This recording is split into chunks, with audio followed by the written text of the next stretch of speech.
9 महिन्याच्या pregnant lady होत्या आतापर्यंत इथे, त्या घरी वापस गेल्या. प्रेग्नेंट महिला सुद्धा होती. प्रेग्नंट महिला होत्या, ज्यांना लहान मुलं आहेत, त्या सुद्धा आता लेडीज कंटाळून जे घरी गेलेले आहेत.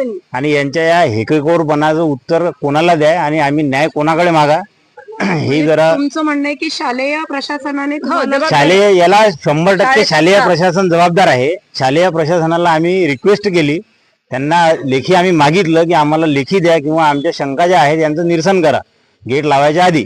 आणि आमच्याजवळ नियम सुद्धा आहे, आम्हाला माहिती आहे. इथं येणारे परीक्षार्थी जे आहेत हे की पहिल्यांदा नाही आले मॅडम, आणि जे आहेत ते सगळे शिक्षक आहेत.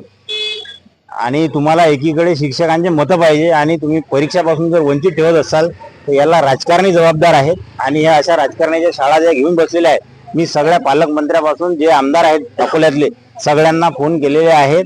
याच्यावर कोणच काहीच ऍक्शन घेतलेली नाही.